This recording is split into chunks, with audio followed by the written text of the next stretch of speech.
Hey there, it's Elizabeth, and welcome back to flip number 54.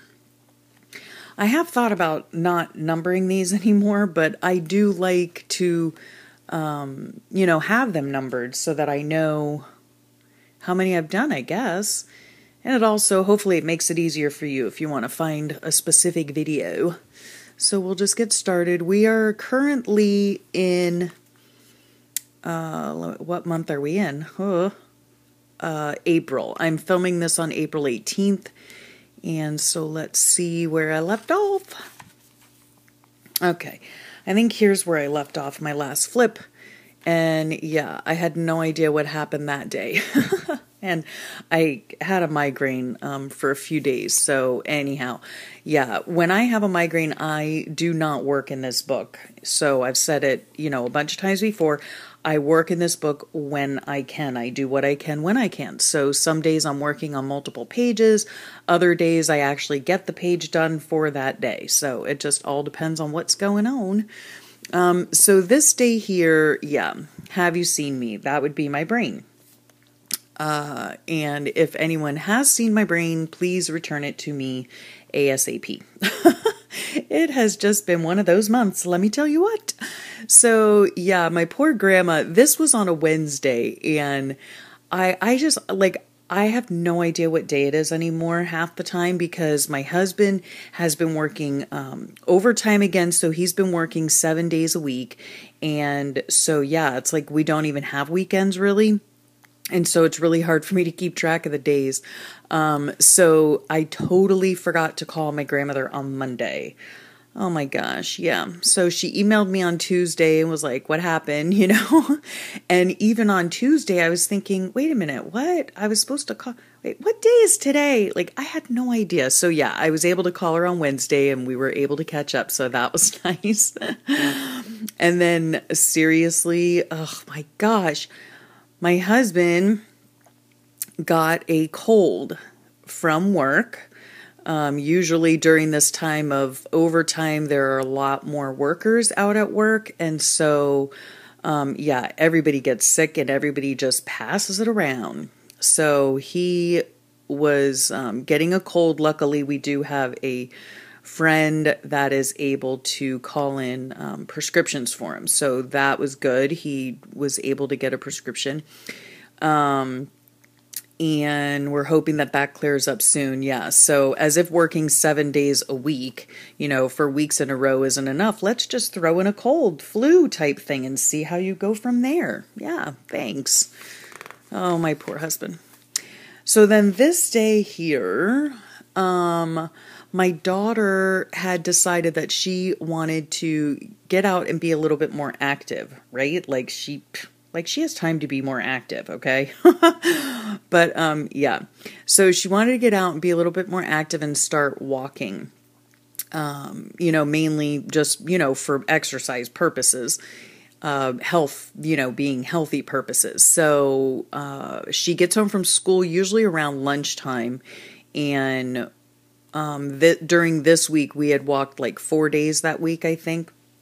And so we only walked for about a half an hour. And I live in a very small neighborhood. It's actually just 1 square block. So we just walk around and around until 30 minutes is up. Yeah, so we started doing that, and that's nice to spend some time together, the extra 30 minutes together with her. And my latest reading material is The Fault in Our Stars. I had never read it. It's my daughter's book, and she read it, and yeah, it's the jury's still out on it. I haven't finished reading it yet, but it is, an emotional story, and yeah. So anyway, the writing is good, and it is an easy read as far as that goes, but as far as the content goes, it's not such an easy read, especially, if it hits close to home. So, anywho, the next day I was taking my son to his high school homeschool co-op that we belong to. And we've been going there since he was about in third grade, I think. So we've been going there for a number of years, but I'll get into that in the next page. But I took him to Chipotle because he loves it and he'd been wanting to go. So I took him there for lunch.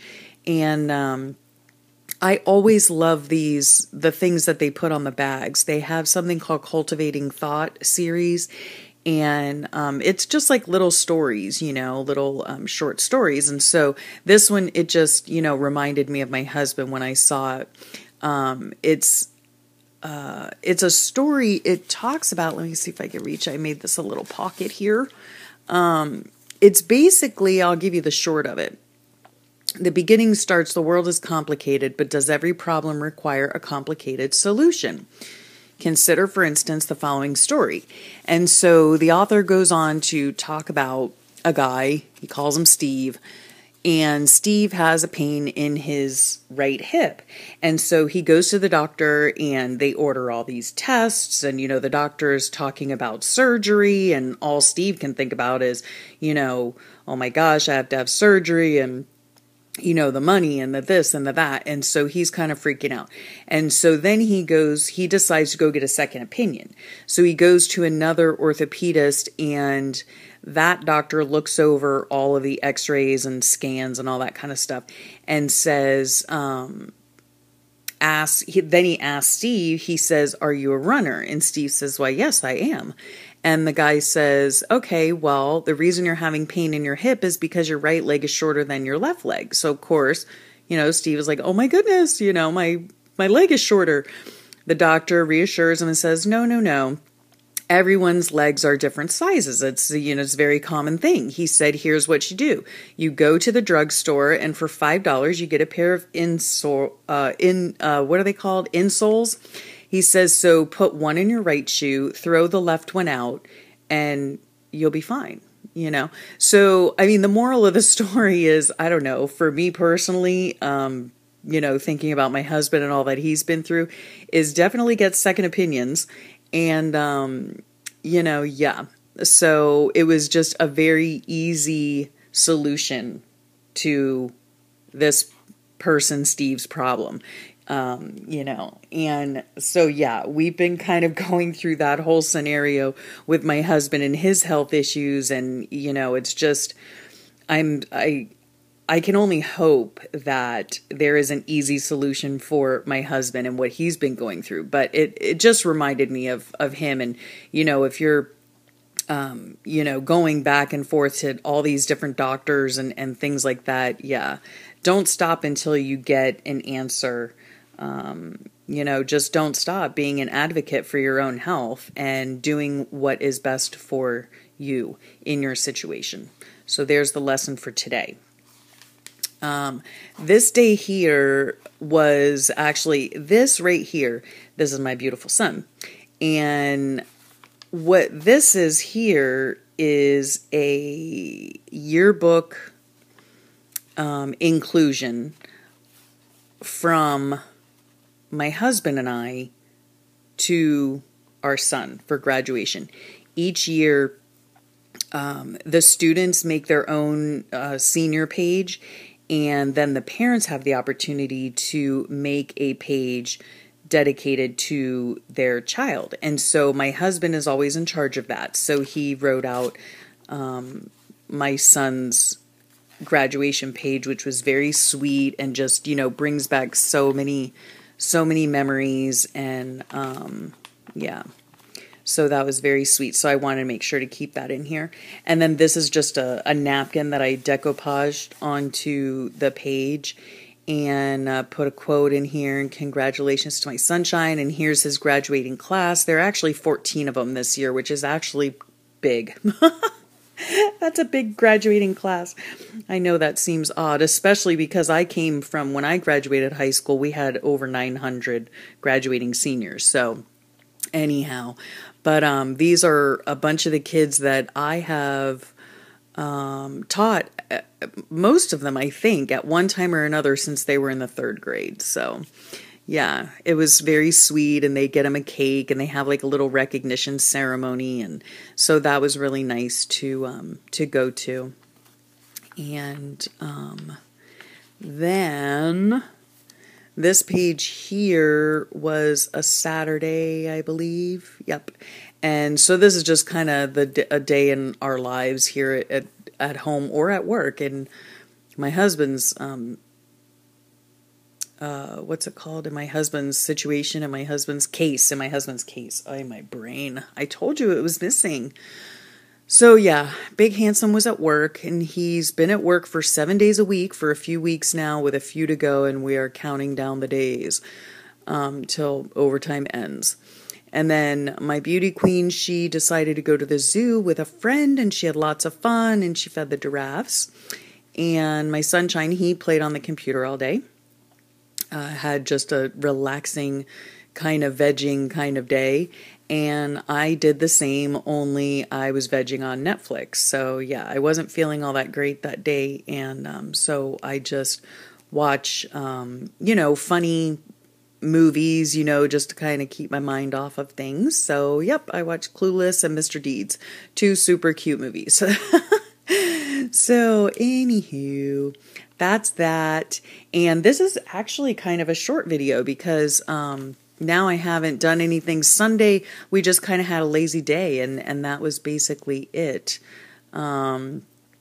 So yeah, I would read to you what my husband wrote, but it would be very long. But it's basically just, talking about how proud we are of him. And, from the very beginning, when I found out that I was pregnant with him, we had learned that he was going to be born with club feet.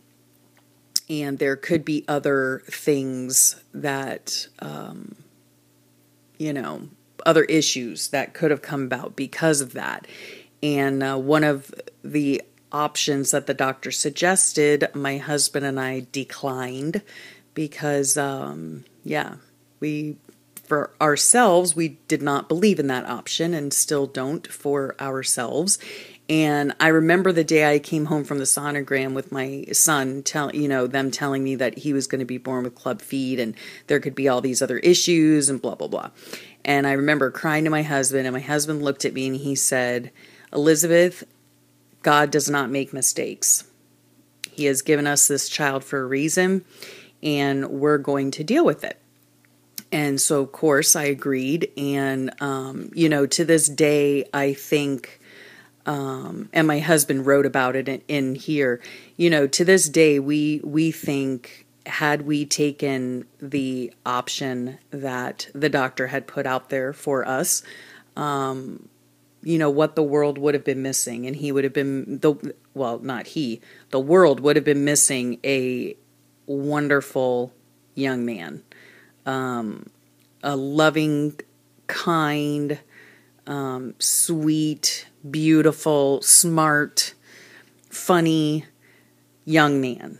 And so, yeah, that's basically what my husband went into describing on his senior page. And it was very touching. And, and as far as the club feet went, my son, he was casted, both of his legs up to his thighs, from 6 days old. When he was 6 days old, I took him in to the surgeon, and he was putting casts up to his thighs for the first 9 months of his life. So, he had a bit of a rough start, but he was a trooper the whole way, and he was always such a happy baby, and just was the light of our lives, So, yeah, so glad that we have a generous God. And I thank him for my son on a daily basis. So yeah, there's a little background on that. I didn't think I'd get into it, and I didn't really want to get into it because I didn't want to cry and all of that. But we're so proud of him and all he's accomplished, and we look forward to what the Lord has in store for him as he finishes up his 2-year degree in the coming year, and moves on to university. So we're looking forward to that. And so, yeah, I will leave you there. And I will catch you next time. And it'll be on a flip.